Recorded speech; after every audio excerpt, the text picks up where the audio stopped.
everyone. Welcome back to Pole on the Call podcast. My name is Mændy Mac, And I am Cris Rivers. and today we are so excited to be here with the amazing pole dancer and pole coach, the Vontastic Poler. Fun! Hi, I'm fine. Yes. Thank you so much for being here with us, Vaughn, again. I'm truly excited to get to know more about you. I'm so excited to be here. Thank you Yeah, for the invite. truly our pleasure. Let's get to the beginning of it all. What started your pole dance journey?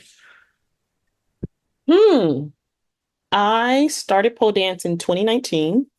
Um, it was in January, so I think I was on my like New Year's kick sort of thing. Um, I was a couple years out of college, and I had a membership to my school. So I went to BU. BU is my alma mater. And if you're an alumni and it's within 2 years of graduating, they give you a discount on the gym membership there. And their gym is amazing. If you've ever driven down Commonwealth Ave in Boston, it's this massive building, like state of the art, 4 floors, like two pools, a hot tub. Like it's really very nice. And so I was like, okay, for $45, I get access to this whole gym. Like, of course I'm going to go. And they have a dance program there. Their dance department is in the basement of the building. And I just got an email one day and they were like, oh, we're going to offer pole dance circuit classes. And I was like, I feel like I had started to hear more like um, in the media about pole dancing. It might have been that video that Rihanna put out, Poured Up. I think there was a pole dancer in the video. Nicole the Pole, I think, was in it. And so I was like, I think I started to hear more about pole dance. And at the time, I was like an avid runner, and I was so tired of running. I was just over it. Like I never liked running. I was just doing it as like a way to like, have cardio, get my heart rate up. But I never really enjoyed it, even though I people have always thought I was a runner because I naturally have a runner's build. But I like, no, never been a runner. Not good at it at all. So I was like, oh my God, I don't want to do that anymore. And I was like, this is cool. Like I used to dance when I was younger. So my background is like really expansive in terms of movement, but it's not the traditional type of movement that people have when they say they have a movement background when they come to pole. So it's not like gymnastics or ballet or jazz. I was a liturgical dancer. So like I danced in my church. I come from a really religious background. So I danced in my church for a decade. I also I was a band majorette for 3 years. I did step team. I was on JROTC team. JROTC team. I did JROTC in high school and I was on the unarmed drill team. And there's like all these different things. If you ever seen Cadet Kelly, it was kind of like that. Cadet Kelly on Disney Channel, like with no, we didn't do ribbons, but like we had an unarmed drill team. We had an armed drill team that like did routines with the rifles, and I was on unarmed team. And so after high school, I went to college. I moved here to Boston. I'm from Memphis. And didn't really do dance outside of going to parties. And I was like, I kind of miss it. Maybe it'd be nice to kind of get back into that kind of physical exercise.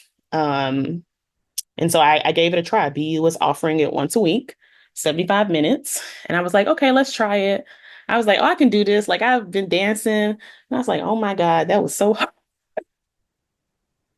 It was so humbling. Oh my gosh. I was like, hold on now.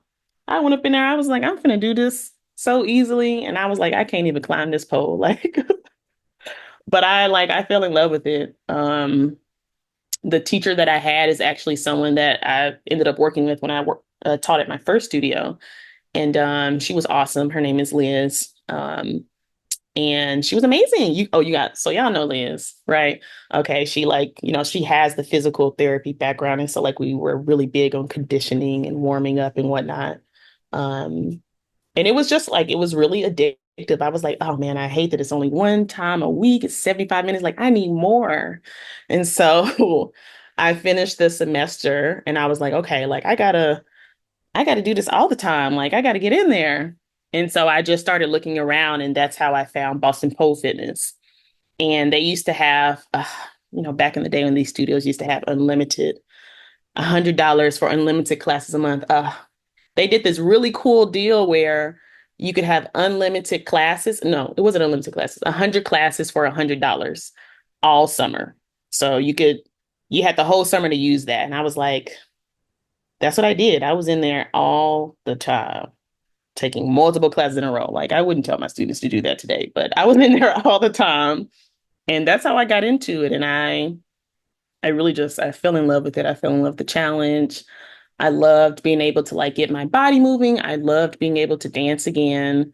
Um, and I really loved that pole. Like the progress is very tangible.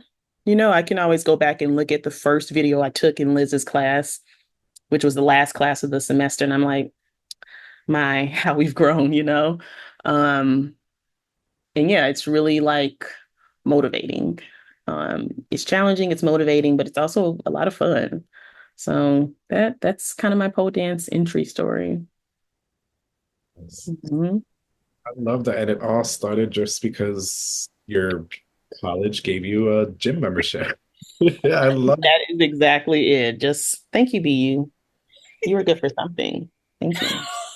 it. It's something. Mhm. Oh my gosh, I love Liz Ronka though. She's amazing. She, Yes.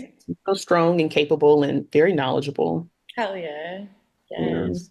And if you haven't She- checked it out, we have interviewed her as well. Really? I didn't know that. Okay, I'm gonna have to check that out. Yes. oh my, I I think think that it was was season season one. Yeah, first. Wow. right. Find your Okay. back. Um, the cadet Kelly ROTC. I love that. Everything else that you did before helped and transferred over when you started going into pole, your running background and things like that. Mhm. Hell yeah. Yeah. Um, yeah, I think when it comes to like the whole Cadet Kelly, I was in there. I did unarmed drill team. I did um color guard. I did knowledge bowl. Like I was super like I was always a very like competitive team oriented person. And so I think I wanted to have something else like I could really commit to and just kind of give my all to. And I think that's what I found in pole. Like there's always something to strive toward with pole. Like you never stop learning. And you really like you kind of play yourself if you think you've learned everything because there's always going to be a new trick. There's always going to be a new dance style coming out.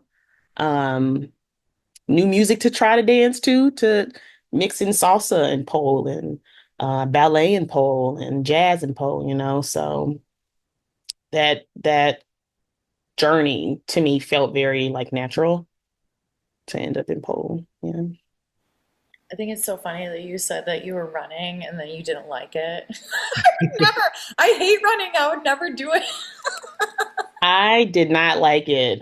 I was just like, this is not fun. And it's just like I started out running outside and I would like run in my neighborhood, which was interesting. And then I got the membership and I started running on the track and I was like, I just cannot keep running in a circle. I can't do it, you know? It probably built up a lot of endurance for you to be on the pole, though. No, amazing I think cardio. so. Yeah, I think it did. I was running a lot of miles back then. Yeah.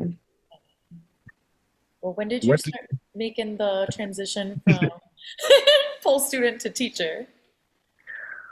That I think that because I was taking so many pole classes, like I said, I was in there every week, multiple days a week. And because I was going so frequently and I would take like multiple classes at a time, I think for me, I think because I came in with the, like you said, the running background, like the endurance, and I've always been like pretty strong. And so I progressed quickly. Um, and I think even back then we didn't have like as many levels of classes. And so like I was starting to take intermediate like pretty early on because I was in there all the time. And the management team was like, "You want to teach?" And I was like, "What does that mean?" And they told me, and I was like, don't know about now, but I like when they first asked me, I don't think I was a year in, but once I got a year in, I was like, okay, like I'll give it a try. And I learned about teaching and like what that would entail at Boston Pole Fitness in February of 2020. And I went to the session and I was like, okay, like I think I can do this. And then the pandemic hit. So I was like, oh, dang. And I didn't have a pole at home. So I just didn't pole for like 10 months. But that was like my introduction. And I like had made some friends and I talked to people that the instructors that I felt really drawn to about their experience and they had positive things to say about teaching. And so um, I never had that role where I was like, even though I did a lot of physical team activities, I never had that role where I was like a team captain or co-captain or anything like that. So it was something new for me, and I think I wanted the challenge. Um, yeah, I think I wanted the challenge. I wanted to explore something different, something I'd never done before. And so that's how I got into teaching. Yeah. I wanted to say too, like your choreos are so amazing. Was it easy for you to start choreographing? Oh my gosh. No. I feel like I go back and I look at my choreo and I remember spending quite some time putting them together. Um, like I would spend quite some time putting them together. And I felt like it was hard in the beginning. And maybe it's because I was out of practice. Like I came and I started teaching. Pandemic was March 2020. Boston Pole Fitness reopened December 2020, and I started teaching in January 2021. So I think I was out of practice. And so it took me a while to really get into the groove of teaching and creating choreo. Um, but I think once I got settled into it, it was much easier for like it to come to me. And I used to spend time just like I would go into the studio and I'd be like, okay, here's the song I want to do. Let's make choreo to it. And I think that's one of the reasons why it took so long because I would force it. And now, I would just be like, this is the song. We're not going to change it. I got to put this in there. I got to put that in there. And now when I make choreo, I freestyle. Like I might hear a song and I'm like, I really like that song. Like I'm in my head, I'm listening, I'm imagining what the choreo is going to look like. And then you go to listen to the song and you try to freestyle and you're like, it's not working out the way that I thought it would. I was like, dang, this sounded so cool. And it's not fitting into my body the way that I thought it would. And so I really like I'll hear some good songs and I just freestyle. And if I'm able to come up with like a 16 count and it feels good, then I'll keep moving with that. So I create my choreo from what feels natural to me. Every once in a while I'll think about something that I definitely want to put in there, but it wasn't easy in the beginning, and I think it's because I was forcing it.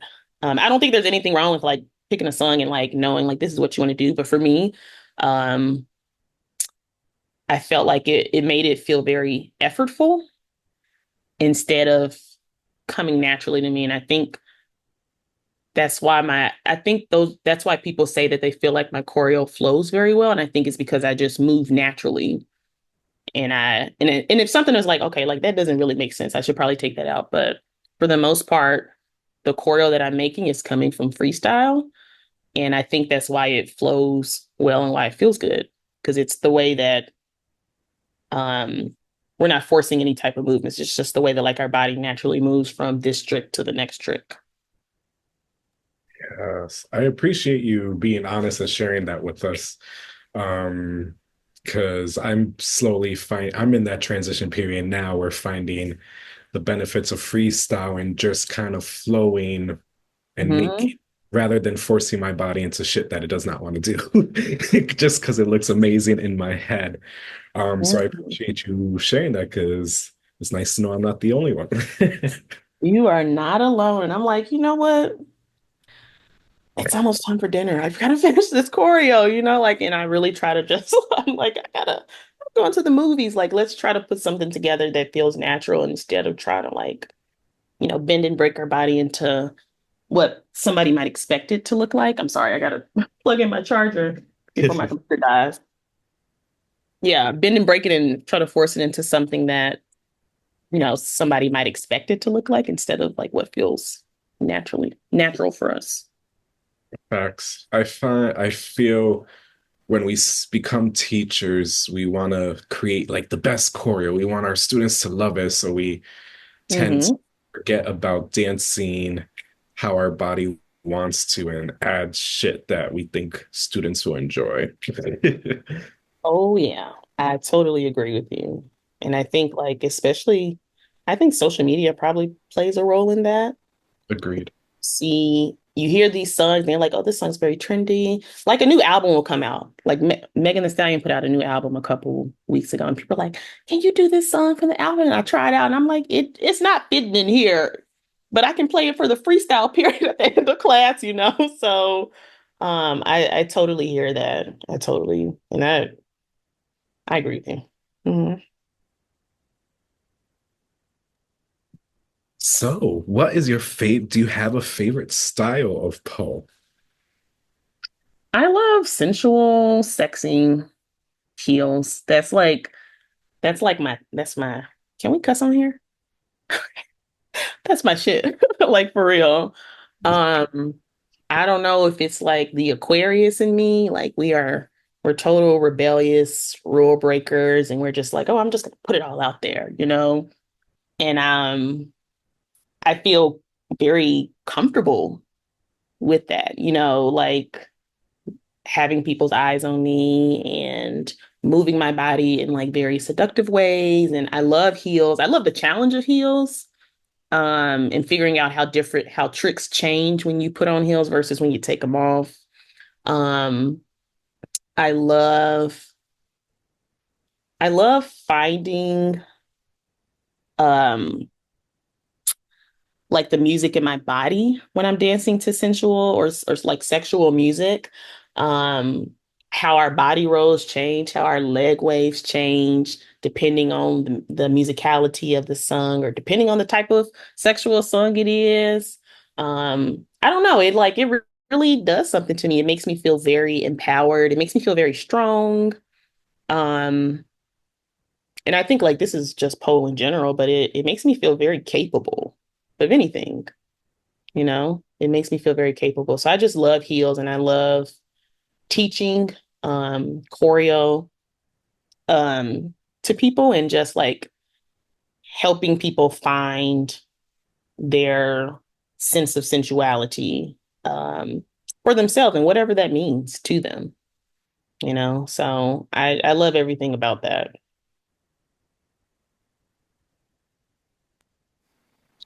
I love it. And you be centralizing it. If y'all haven't seen her, you gotta check out her Instagram. The link is in the I comments be and the trying. I post. try some, yeah. Yes. Yeah. And May I ask, what are you teaching at the moment and where? So Yeah. for those who want to meet you and dance with you. Hmm. So right now I teach two intro to pole classes, which I really love. Like I love teaching beginners. Um, and that is at Fly Together Fitness, which is in Watertown, Mass. And as well, in addition to intro to pole, I teach floorography, which is just floor work, very, very minimal pole. If it is, it's like base work that we're doing, just moving around the base and whatnot, or using it to get to the other side of the pole. Um, and then I teach spin poleography, which is spin pole choreo. It's not a beginner class. It's like a level 1 and up class. So people who are like comfortable with climbing and holding their body weight on the pole. And then I teach seductive choreo and flow, which is you can wear heels, but it's not a heels class. It doesn't matter to me if people wear heels, but excuse me. Um, yeah, we do everything. We do floor work, we do low flow, we do base work. No spin pole though, static pole. And all of those are at Fly Together, and that's actually the only studio that I'm teaching at right now. are any of the classes offered online? They're not offered online. I've never taught online before. And I don't think that they offer any online classes at Fly Together. Yeah. They do have an online video library that students can access if they're members, I think. Good to know. Thank you for sharing that. If y'all want to check out her classes, they're going to be in the comments and the notes, y'all. Yeah. That just it makes me want to create that platform for teachers to teach virtually from home. Yeah. Right? Yeah. And I actually last year I put together I have an extra room in my house and I did put up a pole with the lights and Hell yeah. the mirrors and everything and plants. So I have a pole space and um I mean I haven't done any virtual classes, but I like posting my my choreos that my freestyling whatever that I do in there and it's virtual teaching. There's definitely a demand for it. It's kind of There that business is. is booming. Right? Yeah. I took a Hmm. class at home with Chris the other day and it was awesome. Then I went to Hmm. I'm gonna have to do it. A nice book too. Yeah, I've been discussing with Mandy of creating a platform for co-instructors who want to teach virtually, who can't do it at their studio for whatever reasons. Mhm. Um, Yeah. and you're just making me feel like it needs to be done. I think it'd be really popular, especially because there's not a lot of pole studios in this area. Yeah. Mhm. Like I mean, my viewpoint is limited. I have what I see on Instagram, and I have the cities that I visited where they have a massive pole dance community, which is it's just New York City. I've been to some other cities, but like in terms of like the cities where I've really tried to immerse myself in the pole scene and like visit different studios is New York City. And they're everywhere. I mean, New York's very big, but they are literally everywhere. Like you could live within walking distance of a pole studio, and it's hard to find that here in Massachusetts, I think. Um, and I think there is definitely a demand for people who want to take classes virtually, for sure, because it's not easy to get to studios necessarily. Right? I would be taking your class every week if I lived closer. So Well, maybe you should offer it online for me. Yeah. yeah. Wait for 2025. I'm gonna create this platform and I'm gonna reach out to you, Vontastic. We'll get you teaching online because it's my goal to get instructors to be able to teach online and make more money and teach from home. Yeah, please do. That sounds like I think it would be received really well. Really well. Yeah. Right? And just a place for like all online students to find all of the teachers too, because right now they're all like based out of studios. Maybe it's hard to find. So if they Yep. all Yeah. together, They're all based out of studios and the studios are not necessarily like close to each other. Um, like when I go to New York, or even like when I have students here who will go visit other places and they'll be like, oh, I went to this studio, I went to that studio, and they're like, they're close. And mm, like people hop around at studios in other areas I've noticed, and they don't do that as much here. mm, I think it's interesting. yeah. But when you come to teach at Pole in the Wall in January, your workshops are offered online. I'm Yes. like so excited. I'm I'm so excited for excited. that too. That And is Yeah, if anyone's in the area or not in the area, you can take a workshop with exactly. Vontastic Poler. It is January 12th. January 12th. It's coming up so fast. I know. I know. Thanksgiving and Christmas and whoop, I it's right know. there. Oh, and gee. Speaking of Yes. Go ahead, Mandy. the future. No, I don't want to get to that yet. Let's go back into your pole dance journey. Do you have any pole dance philosophies to share? My pole dance philosophies, I think be open-minded. Be open-minded. There is not one way to pole dance. There's no right or like wrong way to do it. Um, um, and I think that sometimes people like they put pole dance in a box and they're like, oh, like it has to look this way. Like you have to point your toes and you have to do these really hard tricks. And what do you mean you only take dance classes? Like that's not pole fitness. That's not pole sport. And I'm like, come on now. Like there's so many ways to do pole dance. Like some people have a membership at the studio And they're coming for like floor work classes only. Like I literally only see them in floor work classes, or they're coming for low flow, or they're coming to do tricks, right? Or they're coming to do heels class with me. Um, I don't think that there's one right way to do pole. I really think I'll say this. I think in the Boston area, I think pole is very sporty here. Um, like I don't think it's very dance oriented. Like I think it has kind of pole here is a little divorced from the origins of pole dance.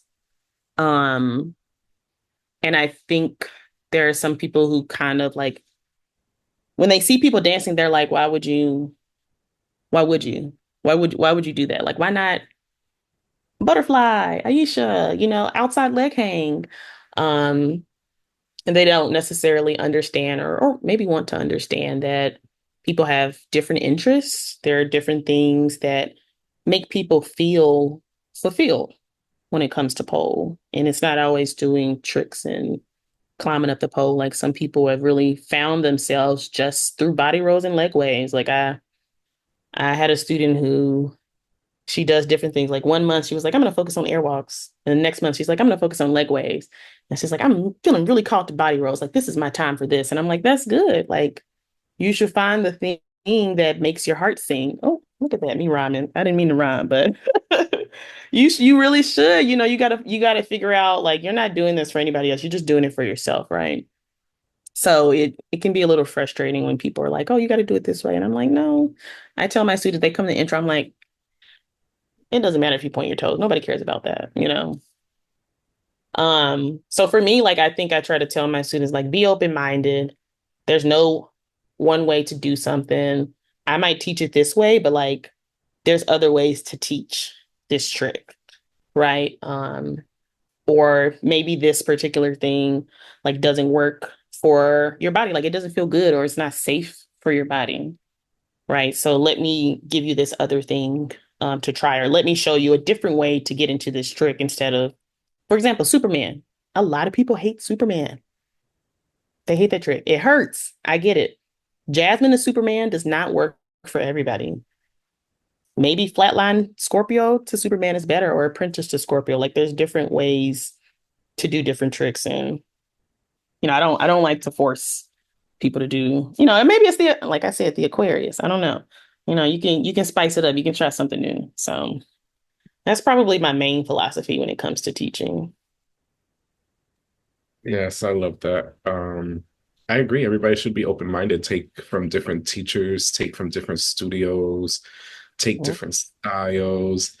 And it's interesting that you brought up Boston is more sportsy kind of in the poll, because you're right. If you watch like PSO Northeast, it is all like real sportsy fitness level. But if you go to other parts of the country, they focus more on the artistry and the flowing of it. It's Mhm. really interesting. Very interesting how just like what you said about ESO.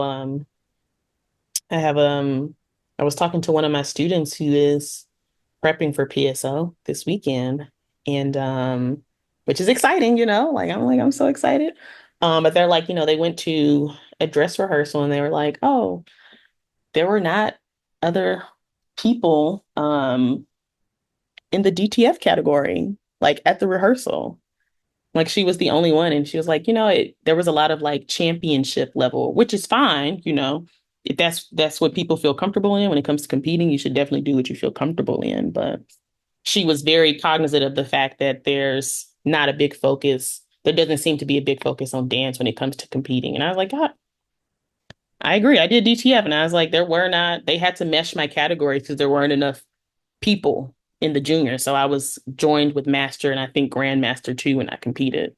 So no, I totally feel that. And I think it can feel very obvious. Like even when depending on the teacher you take, they might have more of a focus on like tricks and stuff. And they might not teach like about the dance side of pole dance, you know? Give me one second. I guess I didn't actually plug in my computer. I'll be right back. It's like, I'm a black girl. Too funny. Oh, too funny.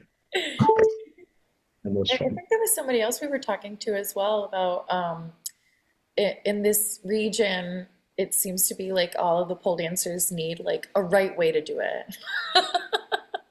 And like Yeah. I also teach like it's not like willy-nilly, but like you could do it in any sort of way that, you know, feels best for you as long as it's safe. As long as it's safe, yeah. And some people have a hard time um, understanding that.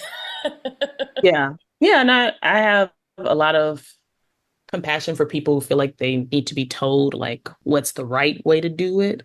Um, but I also think like I have the compassion, but I'm also like, that's you. I'm gonna do me, you know? So that's none of my business. You know, I know you want it. I was like, okay, like try it this way. You know, and next week we'll try it a different way and just see how it feels. Maybe it'll feel better. You know? Right? It's almost like they're searching for like perfection. There is no Oh, perfection. No. yes. It's not real. Right? It's not real. If it Real. was, it would be so boring. Yeah, it would be very boring. Like everybody would look the same and you're doing the same things. And I'm like, no, like we can try something different. It's okay. Yeah. Facts. We can I dance think as up. instructors, we should also take the time to learn other things. Because for a while, people came to me for tricks and the conditioning. Mhm.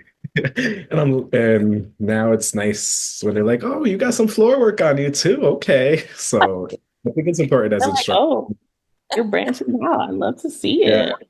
I and think that's great.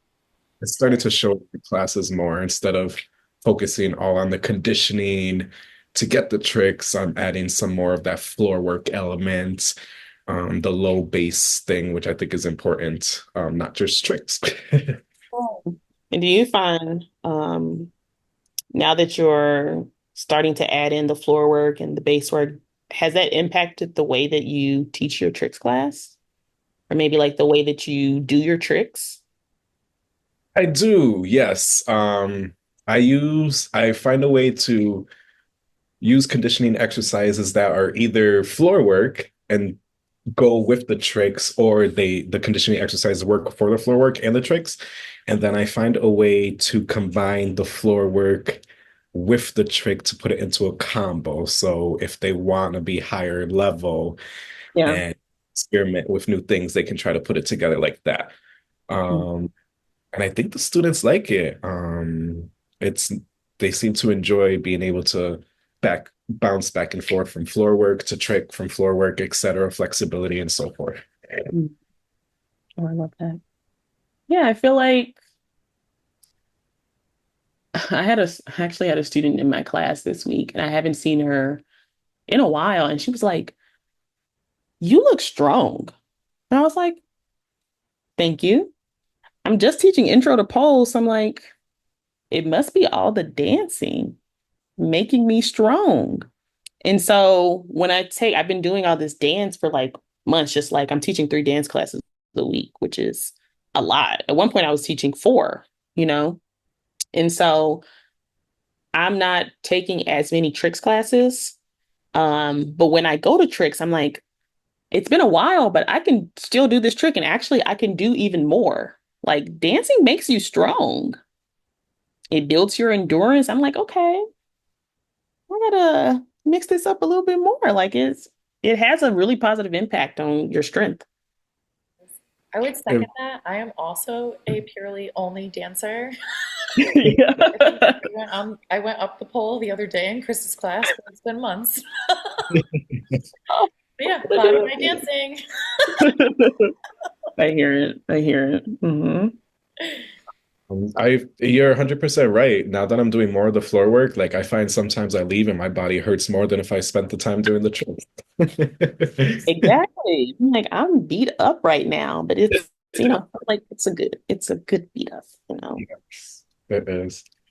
Ugh, good times. Anyway, oh my goodness. My favorite question. Do you have a favorite pole trick or low flow trick or any trick? Do I have a favorite pole trick? I actually love pirouettes. I love pirouettes and twisted grip pirouette. You have I don't even know how to demonstrate it without a pole. I call it a pizza pirouette when you grab the pole between your hands and then you turn with the cup grip. I love pirouettes. I love all the different ways you can dress them up. I love that it allows you to play with level changes, like dropping and then coming back up, adding glides in as you turn. I feel like I have a lot of pirouettes in my choreo, but I have even more when I do freestyle. Like I'll go back and I'll watch and I'll be like, girl, that was 6 pirouettes in a row. I love them. And it's a great way to actually like train your, like, I don't know what you want to call it. If you get very dizzy, I feel like it's a really good way to train the dizziness aspect of pole. So like I'll just like bang out pirouettes around the pole and I'm like, okay, like I'm getting better. I'm like, I'm less dizzy than I was like 3 months ago. So yeah, I love pirouettes. I what do I not like? I don't enjoy Cupid. I do not enjoy Cupid. I think I can do it once a year, and that's if I have firm grip on the sole of my foot. It's just one of those tricks that like it evades me most of the time. I don't know. I think it might just be like maybe my knee hold because for a long time Stargazer also evaded me. And now I can very comfortably do Stargazer. So maybe I need to condition it, but I don't like it, so I don't want to. But I think it's very pretty, but I don't enjoy it. I'm like, and when my students want to learn, I'm like, are you sure? Like, do you want to do butterfly or apprentice instead? Because I love apprentice. It's like my favorite way to get into butterfly, and I understand that it's hard. It's probably the hardest way to get into butterfly, but I'm just like, I don't know. I love the just shoot right on up, you know? Um, and that is definitely one of the ones that my students hate. They hate apprentice, and it's fair because it is hard. I But hate yeah, this. you hate it? Okay, yeah. Yeah. I think it's also very hard for my students that have hypermobile elbows. It's very hard for them. Is and also shout out to you because after taking your class, I can spot a hypermobile dancer a mile away. I'm like, that elbow, that knee, I see it. um, but yeah, a lot of people hate that move, and I understand why. Yeah. Right. I'm with you though. I love apprentice to butterfly, like apprentice to anything. Sit to apprentice, apprentice to butterfly, apprentice to Aisha. I think it was because for so many years it was my pole nemesis, and then once I got it, like I got it, Mhm. and like it just made me fall in love with it just because of the journey. The journey. Also, I think like there's so many other ways to do butterfly, but I'm like the setup. You can Yeah, just go into apprentice and just shoot right into butterfly. just Like connect. inverted crucifix. It's like, ugh, gotta pick Like yourself up. you can Oh, swoop. My butt does not go up. That's fair. And that I feel like I don't know. Jasmine's a butterfly? That's my way. When I say I didn't even know it existed until like 2 years ago, because I had always done inverted crucifix and then apprentice. And my students were like, can we do Jasmine? I was like, what the hell? Aren't you scared you're gonna fall on your head? But it's very accessible for people. So I do teach it. I can hate a trick and still teach it. You know, I think that's important. Yes, it is. You can Mhm. still hate it. You don't have to do it, but you can still teach it. Exactly. I'm like, I'm only demoing one time. I'm just kidding. Yeah. Instructors do not limit your students just because you can't do it or you Exactly. don't want to pass you. Mhm. Ah, so I don't have to ask the pole nemesis because you already asked that. What do you tend to use for your grip? I use dry hands and I use girly grip. And I think the main reason I use it is because I'm lazy and I don't want to do the research. Is there something better that works for me? Perchance. Dry hands is accessible though. So, um, and I don't really struggle with like sweaty palms. Like I don't use like what's it called, tight grip or something like that, or monkey hands. I have some students that use that and they found it to be really helpful. But I've just always been like a dry hands girly, and it's always worked like pretty well for me. Girly grip I tend to use more on my body, so I'll use it like in my knee pits or in my elbow pits if I need some extra grip. But that's worked very well for me, unless I'm doing Cupid and then I use firm grip on the sole of my foot. Otherwise, I don't use it because I'm heavy handed, and then I'll be like, okay, like ouch, now my body hurts because I can't stop sticking. So I'm a dry hands girly. Right, that tight grip will stick your clothes to your body Yeah. I'm like, I for don't know. days. Yeah. It's very tacky. I'm gonna have to sit the girly grip one. I didn't know monkey hands is now banned from PSO. Not, Is it? I didn't know that. There's one of them that is. Probably the The sticky. really tacky one. Yeah, I think, yeah. I forget which one it is, but there's just one of them. Probably the green one, the sticky one. That makes sense. I mean, Dun dun dun. the pole cleaners, they're already Yeah. working, and they're like, I can't, how much powder do I have to scrub? I can't get it off. We're like, I I get that. cleaned up 8,000 times. And now this. Hmm. Sweet ones. Yeah, you gotta stick to the pole somehow. Hmm. Oh my gosh. Well, now I can ask, what are some things that are coming soon for you? Yeah. Okay, so I am excited for the pole in the wall workshop. Woo! Um, I feel so thrilled. Like it really warmed my heart for you to reach out to me. And I think especially after I went to visit recently, I was like, this is a really nice space. Like it's quaint. The people here are like, it's cute, it's quaint, and there's so much love in the space. Like you can tell, like even in the corner where they have the ginger chews. I was like, what a thoughtful touch, because people do get dizzy and they need to settle their stomach after spinning on the pole. So, you know what I mean? So I was really happy about that. And I wasn't sure when I would be ready for workshops, or if people wanted them, I guess. I have attended a lot of workshops in my time, even back to my first year as a polar.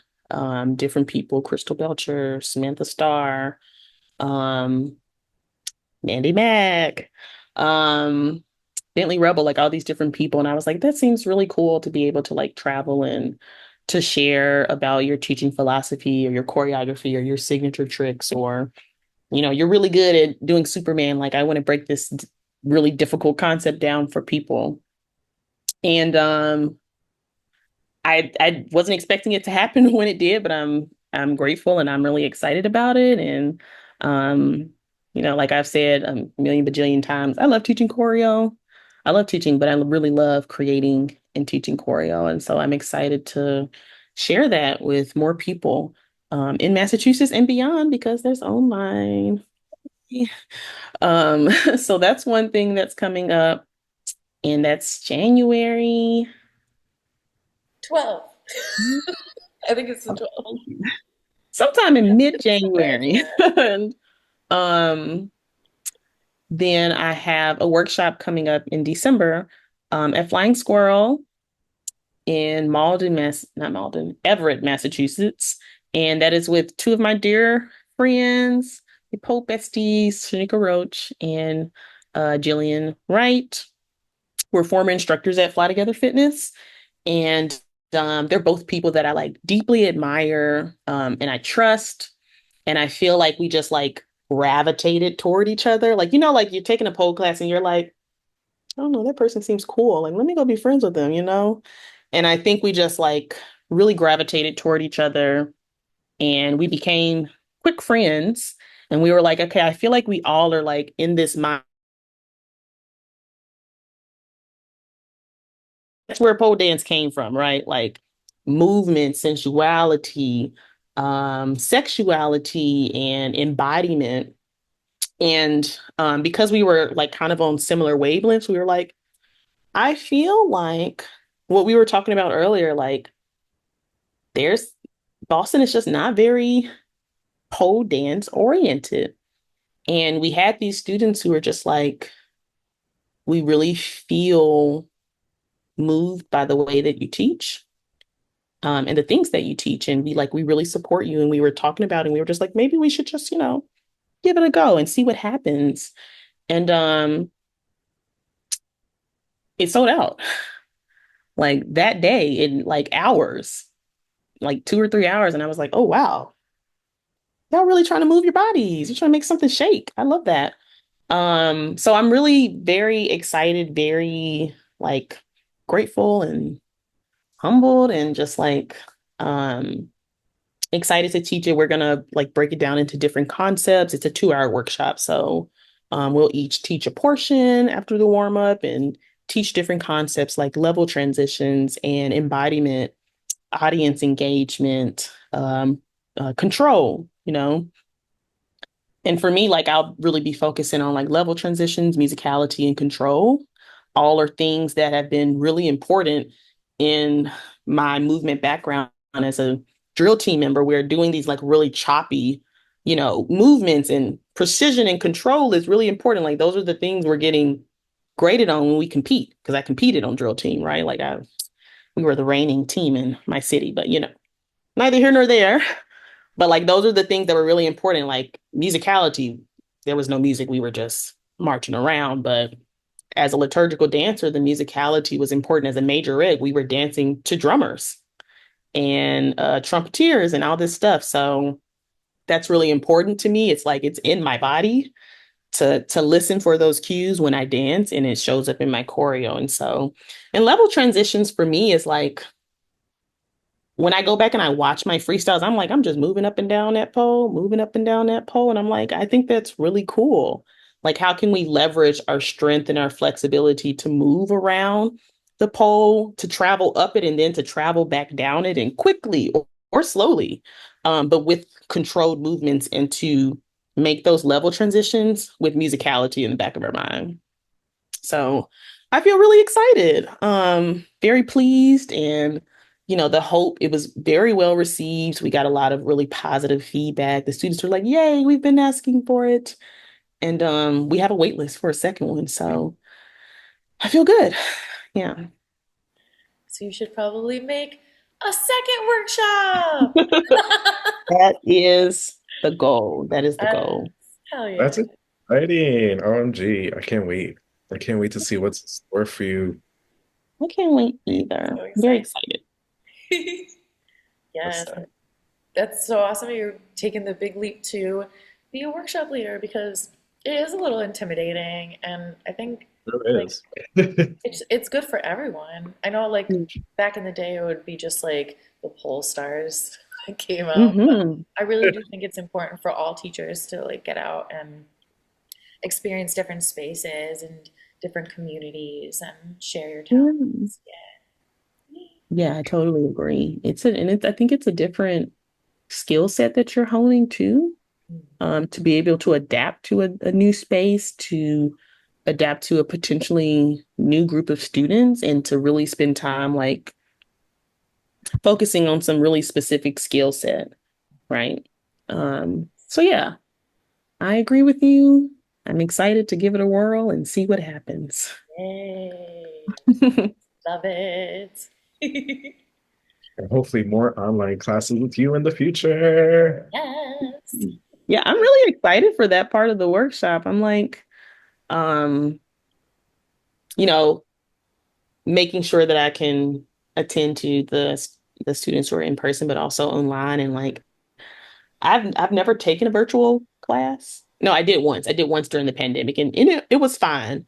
Um, like it was a good class, but it's been a really long time since I've done it, so I don't really remember it. But I'm excited to like explore that aspect of teaching, um, and to see like how I feel about it.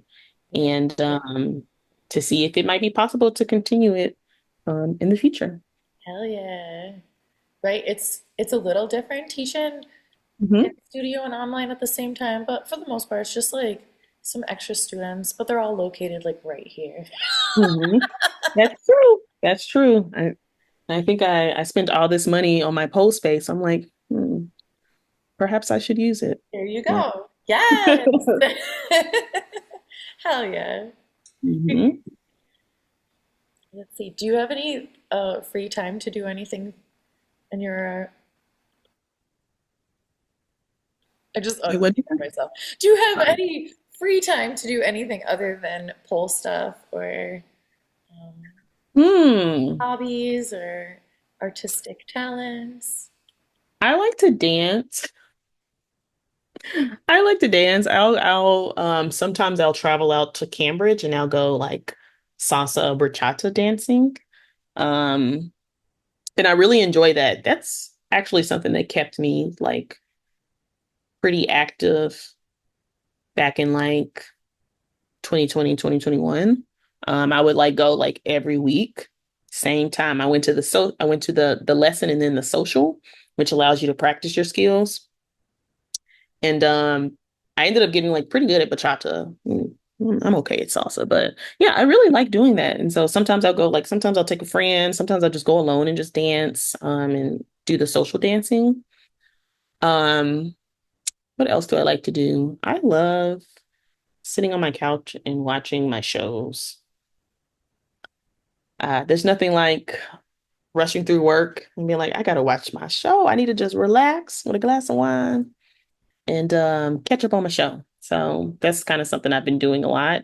I think the sun going down early has a little bit to do with that, but yeah, I find a lot of joy in binging my shows. I got a whole list of shows I want to watch. So, and then I haven't done this in a while, but I enjoy traveling. I enjoy traveling. I went to New York a couple times. I've been home to Memphis. Went to New Jersey. Went to Puerto Rico earlier this year for the Black Girls Pole family reunion, and I like stayed. I went a little early and then I stayed after a little bit to explore as well. Um, and I haven't done it as much because my muggle job has gotten a little busy, like in terms of traveling. But yeah, I enjoy doing that too.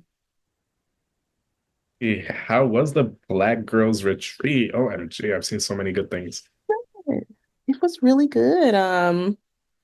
So that was like my first retreat kind of thing. And it wasn't even really a retreat. It was like a pole conference.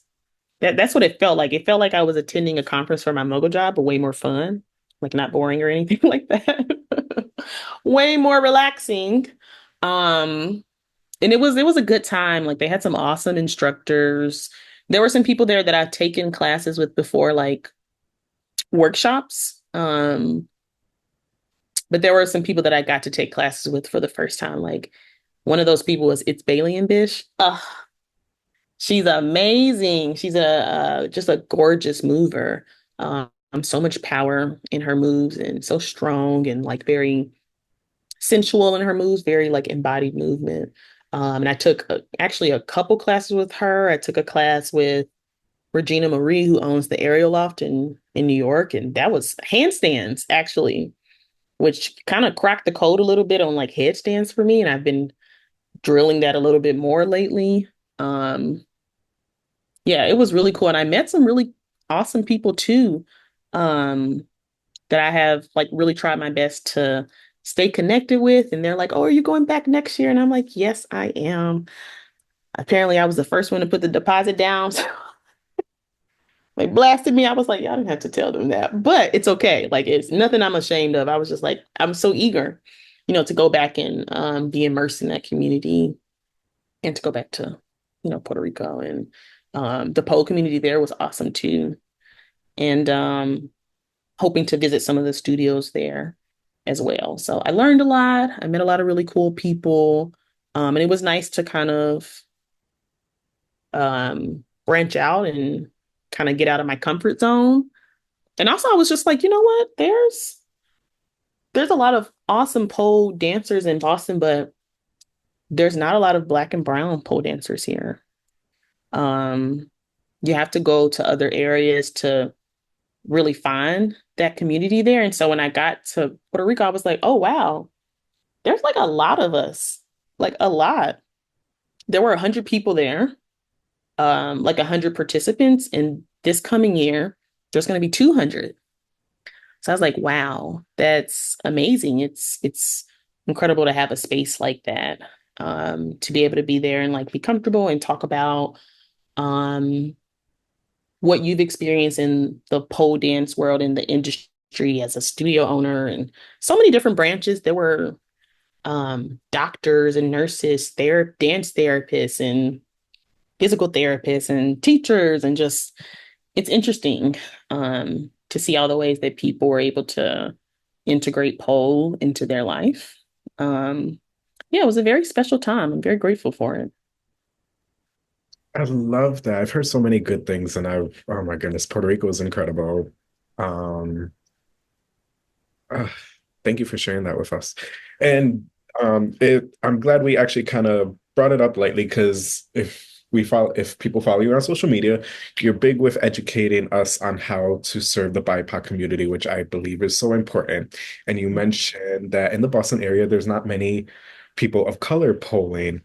And I would like to kind of talk a bit more about that because I am Puerto Rican. Not many people know because of my light skin. And I do get a lot of that, how do I say, that light skin treatment. So I would like to talk about this so we can better serve our pole community, how I can be a better instructor, how people can be better studio owners, and get more colored people, black and brown people dancing out there. Yeah. Um, yeah, and it's unfortunately it can really be a sore subject for still for a lot of people um who are not black and brown. I do think that I've been lucky to be surrounded by people, students, colleagues, um, who really uplift BIPOC pole dancers and pole dance instructors. But I also have been around people who haven't. It's been I think a particularly challenging year in the I can't speak for like outside of Boston, but like I think it's been a very challenging year for the pole dance community in Boston, in like the greater Boston area. Like I think there's been a lot of turmoil, a lot of um, people who have been hurt. I think who have felt like mistreated. Like there's a lot of virtue signaling, and not people who are like they're talking but not really like walking the talk sort of thing. Um, and that is demonstrated in like how they treated BIPOC instructors here, and in particularly like the Black femme instructors, or queer instructors. Um, so it's been like a really challenging year trying to navigate um, being an instructor here, working at multiple studios here in the Boston area. Um, and I think that like when it like comes down to it, the main thing that people should ideally be thinking about is like we can't divorce ourselves from socio-historical context. Like we just can't. It's not possible. It does inform the way that we move, the things that we think, the way that we act. Um, it's often informing the policies that studio owners make. It informs the way that they treat instructors, even if they're not cognizant of it. Um, and when I say they're not cognizant of it, like they're not cognizant of how it's being perceived by people who are BIPOC, you know? And so I think that a lot of people have been hurt, they've been mistreated, unfortunately. Um,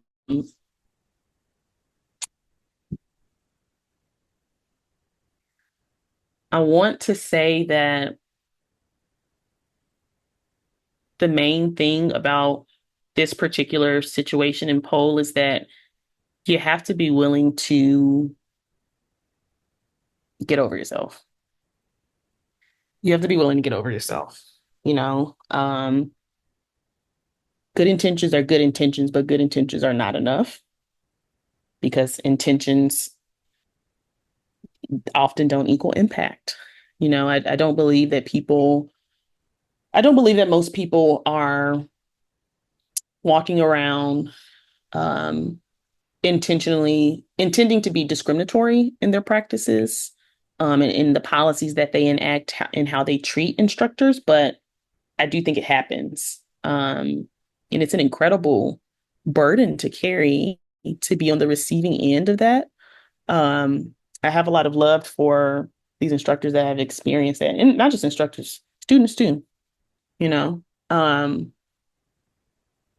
I think, you know, going back to the point of just getting over yourself, like you have to be willing to not sit in the guilt of having done something that is discriminatory or even perceived as it. Like it doesn't really matter. Like the impact is there. And I think even as business owners, your business will be impacted if you don't acknowledge it, you know? Um, and I think because pole dance, it comes from sex workers, right? It comes from strippers. Um, Pole dance as we know it, as we teach it, is coming from Black and brown strippers. And it's unfortunate that our Black and brown instructors are being treated the way that they are and being made to feel like um, they're not valued in the spaces that they're in when pole dance came from them. Um, so I think if you're hiring, you should be hiring people who are Black and brown for your space. But once you hire them, you have to be willing to engage with the history um, of pole dance. And even further than that, you just have to be willing to engage with the history of this country and acknowledge the ways in which racism, homophobia, like colorism, how does it impact the way that we engage with our employees? Um, I think it's highly unlikely that people are lying about the things that they experience because why would people lie about it? It doesn't serve them. They're out of a job. They've lost income. The majority speaking is not really on their side, you know? So um, I feel like there's been a lot of defensiveness, and that's really unfortunate because people are not feeling like they have to share their stories in the way that they're sharing them for no reason. Um, I feel like I'm rambling. I feel like I'm rambling. But I think that when it comes to supporting people, you bottom line is you should try your best to believe them and to not be defensive. Um, because there is historical context around being defensive too. Um,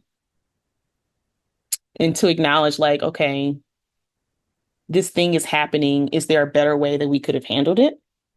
Is it possible that um, what this person is experiencing is actually happening? Where's the pattern? Did we do a good job communicating these policies? And as a result, it's being experienced in this way because we failed to communicate properly to them, right? Um, so I think just being willing to get over yourself, to not sit in the guilt. I mean, it's okay to be sad, cry about it, I guess. Like nobody wants to be accused of being colorist or racist like that. That sucks. But also it's just like tomorrow's a new day. And if you're sad about it, imagine how the people experiencing it feel. It's so heartbreaking. We're all just here to poll, and it's unfortunate that people are having our Black and brown instructors are having these experiences when they're here to learn. They're here to serve this business and to make students feel seen. And it's really sad that they haven't felt seen. I agree and want to thank you for sharing that. One thing that this podcast has helped us with is reach a lot of people, and it is not just happening in Boston. A recent event happened with some pole friends of mine in Florida. Another event earlier this year in California regarding similar things in different pole studios around the country.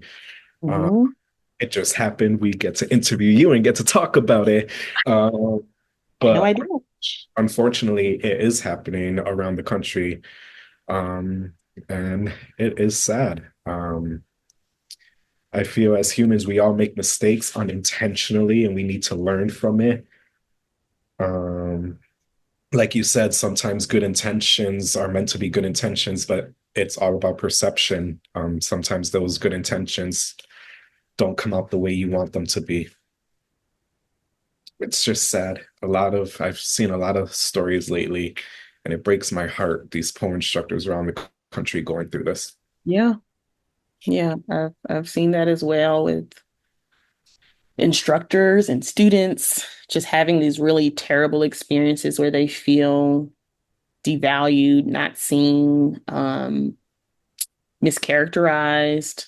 Um, and in some of these situations, I think, like point blank, there's racism happening, um, or homophobia or transphobia, or whatever it is. I think the isms and the e's are actually happening, but I it's hurtful. But I think at the end of the day, people just want you to be better. And I think with some of the stories I've seen recently, studio owners are doubling down. Yes. They're doubling down. They're like, there will be more students. And I'm just like, you have these values that you say your business follows, but you're not actually living the values in how you run the business or how you treat your instructors, or you're treating your instructors inequitably, which I think also happens a lot too. Um, and it's just like, it's really disheartening. It's really unfortunate. And um, I actually genuinely do think we're stronger together. And it's unfortunate that people are being treated the way that they are. And I do believe there's historical context to support a lot of these situations. I agree. Thank you truly for sharing that with us. We created this podcast to share, and sometimes, some tough topics are tough, especially this because we are two light-skinned podcast co-hosts. Yeah. Um, so how do you bring this conversation up? How do you talk about it? And it's kind of ripping the band-aid off and doing exactly that, talking about it and asking the questions. So I thank you for your honesty. Yeah, thank you for asking it. Yes. OMG. Away from serious topics onto good stuff. I get, Yeah. I guess this is kind of along the same vein, though. Do you have any, I know you shared some self-care things, but do you have any community care tips to share with us? Yeah, I would say, like, for the community, for students, find your people. Find your people. You know, it's kind of like when you go to college, like there's a niche for everybody. There's a niche for everybody in pole. Sometimes you might have to start the niche yourself, but typically there's at least one other person, like statistically, there's at least one other person who wants to join the niche. Um, And I've seen that, like, with my students, like they come to my classes and they just like slowly come closer and closer together. And they're like, oh, yeah, that's my best friend. Like, people find their best friends, their bridesmaids in these classes. So find your people, find your community, find the instructors that you trust, that make you feel seen and valued, and follow them, because that's where you'll grow.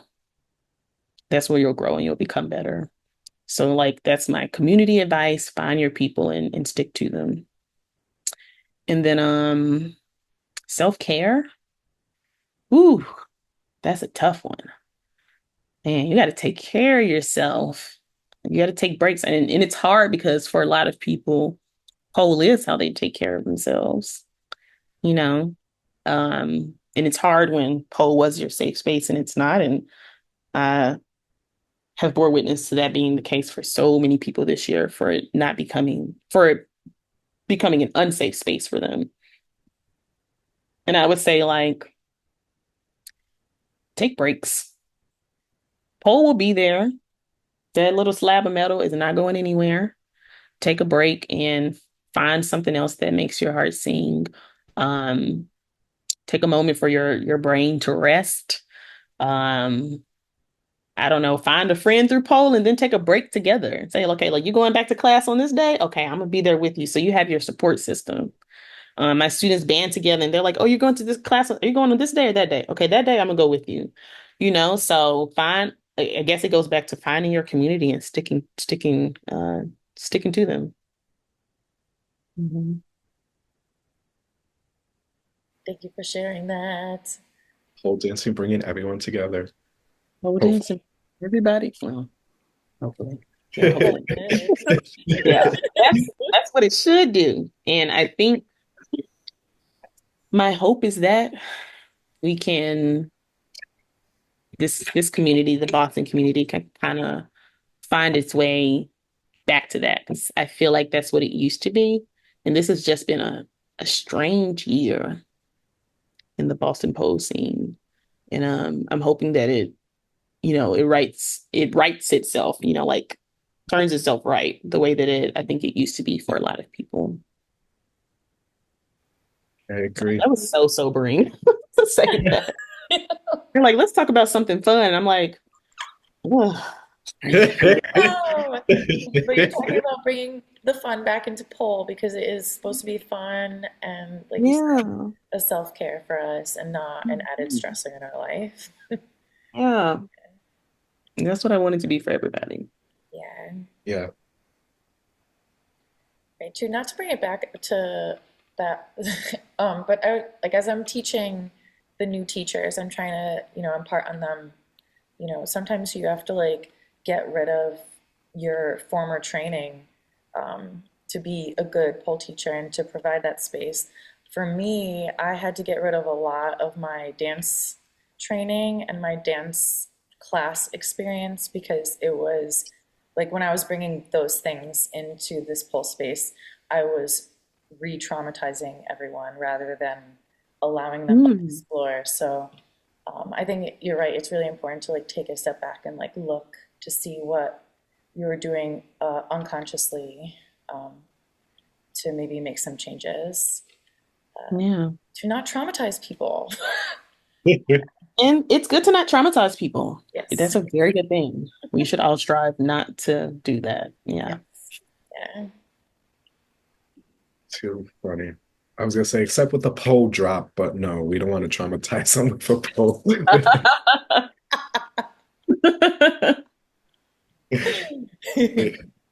I just love the looks you get sometimes when you demo this trick or combo, and they're like, yeah. Like, you think I'm about to do that? I'd be like, you want me to go up there and do it? Can we try it down here first? The lower version. Fair. Let's do it on the floor. That's fair. Right. That type of trauma is okay. Yeah, that's for sure. Oh my gosh. This has been so much fun. Is there anything else you would like to share with us about being for pole instructors, for competitors, for anything else coming up, anything that you can think of? What else can I say? I would just say do what makes you feel good. Do what makes you happy. Um, I was talking to a friend of mine. It was actually like one of my first few students, and they were telling me that they just wanted to dance. Like they didn't want to do tricks. And there's nothing wrong with doing tricks. I don't want nobody watching this to be like, Mom said, don't do tricks. That's not what I said. That's not what I said. There's nothing wrong with tricks. But I do think that like sometimes people force themselves to do things because they think that's like what's socially expected. But I think, like I was saying, there's niches in pole. Like some people only take Russian exotic dance classes. Some people only go to ballet pole classes. Some people don't go to dance at all. They just go to like splits training and handstands class, or acro pole. Like that's their niche. That's what feels good to them. And I don't think there's anything wrong with that. I think you should just do what feels good. And I'm like, I'll teach tricks classes, but I cannot teach tricks without choreo.